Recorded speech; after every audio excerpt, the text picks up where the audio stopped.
They say women don't come outside though. Come the protest. Say may Dëath come carry the person whether they call Orji Uzor Kalu. Things are happening in Nigeria. As that one they happen, one Yoruba man don't come outside and come blast Igbo billionaire so what they call Obi Kubana and Nko and Kubana chief priest. All the whole Igbo entirely insulted them, but some people say na correction and some people say na truth in the talk to Igbo. I beg make una Georgia move for inside comment section. There be smart, you know. They say US don't talk say they go bring 200 military men, may they come support Nigeria for the fight for the by people for the northern part of the Nigeria. They said they see Shehu Tinubu or Shehu Tinubu when they share food give Alamajiris this in Nigeria what they want for you in 2027. I beg, let us watch the videos before we come back and continue. Just stay tuned, share and follow this channel as they watch the video. Follow, because the follow way they give them, more and more people come in and they give us the courage to continue. Share.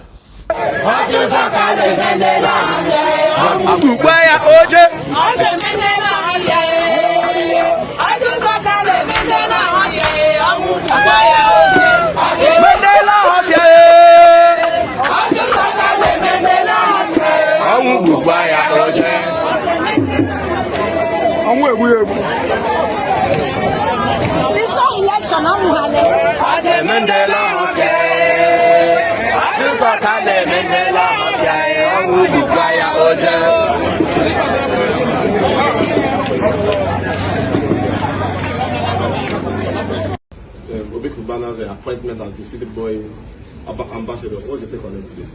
Yes, last night I think the Igbos are angry with me. I'm so sorry. My children are Igbo. I went to Anambra for my wine carrying. I'm born polygamist. I have 2 wives, white and black. And I'm blessed the black one is from Igbo, Anambra, Ajali, Orumba North, local government. So I'm partly Igbo. But Igbos are the most greedy Nigerians you can ever meet. We have activists in Nigeria. We have a guy called Sunday Igboho. Igboho Osha. Yes, he's back home now. They even want to give him 2030. Yes. We have bandits, Fulani headsmen, chancing us from the north. There is still one man called Sheikh Gumi. You still say, no, they need money, leave them. It's because no education. We have another guy called Kanu Unamdi. Where is he? He's in Sokoto. And your brothers, Obi Kubana, are wearing a mandate that they cannot use a political power to negotiate and bring their brother out. I didn't say you should fight, but you are corridor of power. You give me this, I wear your cap, you release my brother. You see, and I don't know their source of wealth. You can trace my own wealth. I'm a billionaire and I'm worth 11 million pounds. You can chase it. I can tell you step to step. So, Kubana chief priest, I don't know how a barman can be that rich. And when you see the Igbos, they are used to Rolls Royce, fast, big life, build big house in their village. They won't go there. When they go, they will go and oppress the village. They will say, I had fun. They are oppressors. I'm richer than many of them. But I'm very simple. I don't have police. I walk alone. I'm with my brother today. I go anywhere alone. So, you see, the moment you decide to be selfless, you'll be able to help others. Look at yesterday, we are protesting. Obi was there alone, the only Igbo man there. Other people are there. But his brothers, they don't collect car. They are selfish. That's why they are marginalized. And they will continue like that. They are cheap to buy. If you want to buy cheap Nigeria, Igbo is number 1. I'm sorry, forgive me. You know, my children are Igbo too, so you can't tell me I'm tribalistic. I can put one of us down and nobody is talking apart from Abarebe or somebody. Who is the Igbo that is talking? Who is the Igbo that you can compare to Tinubu? I can give you many Yoruba that are similar to Tinubu. I can give you many Aboki that are similar to Tinubu. Give me Igbo one, waste him alone. Everybody is negotiating for their pocket and the beauty.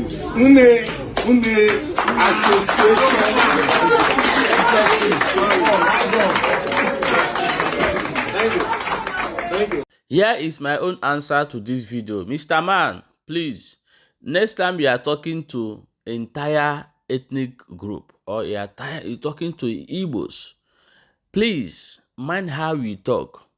Me personally do not support the action of Obi Kubana and Kubana chief priests. All of them who are running to APC, they are my enemy because I don't see what Tinubu is doing that will make them to go to the APC.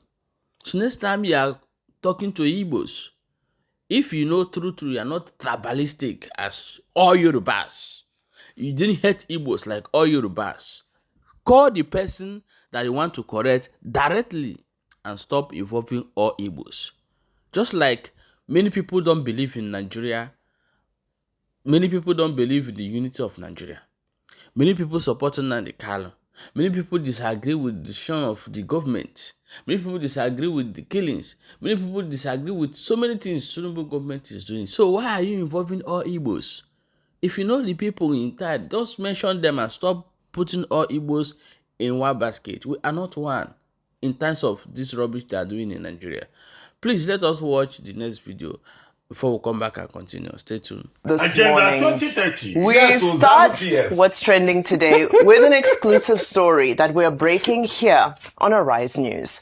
As U.S. Congressmen Riley Moore and Chris Smith have proposed the Nigeria Religious Freedom and Accountability Act of 2026, recommending targeted sanctions, asset freezes, and visa bans against former presidential candidate Rabiu Musa Kwankwaso, the Mieti Allah Cattle Breeders Association, Mieti Allah Kautal Hore, and what they describe as Fulani ethnic nomad militia.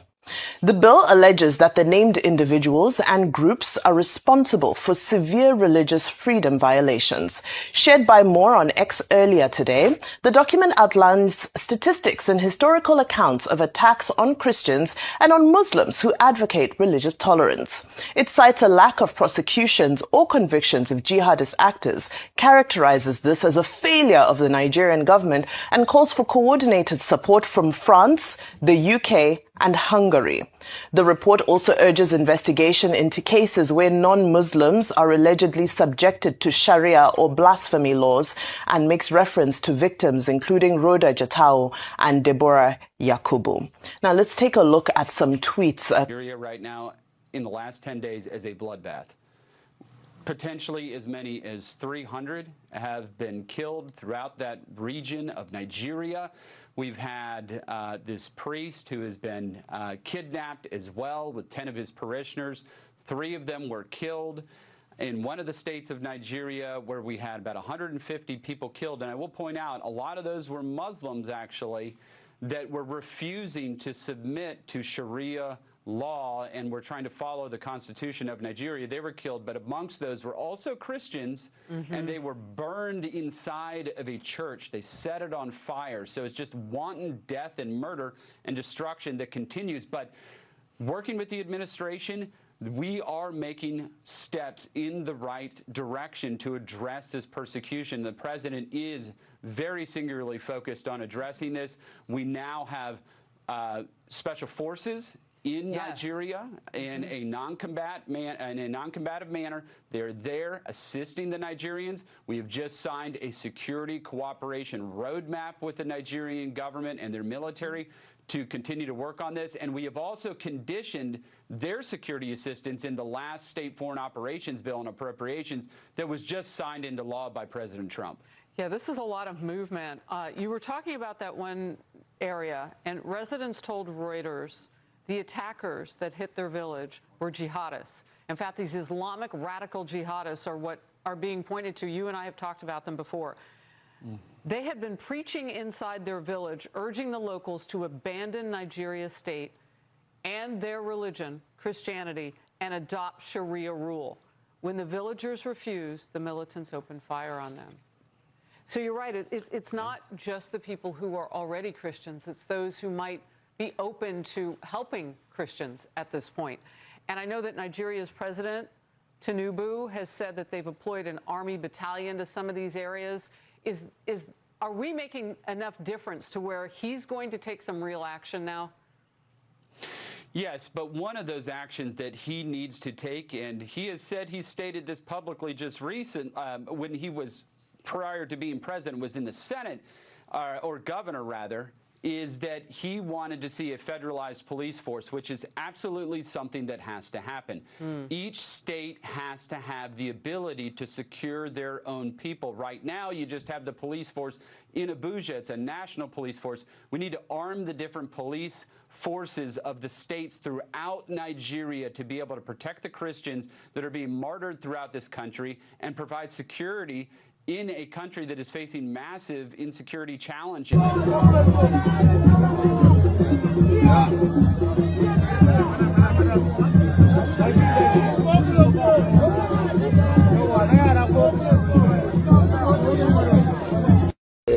The people come here to come and kill the people they do work in farm. They kill the people on 200 people that kill her. In Ganawuri, on any language, and that kill her. And Fulani is not kill her. My house is they follow that. You know, they born me. They born my children. Yeah, two. Yes. Now one child remain now. Yes. You don't burn my house. They run. They come in my house. They run the people. Me they run. You pull bullet. You kill the. My people, this is waiting they happen for inside Nigeria as we talk now. But share this video, drop your own opinion for inside comment section.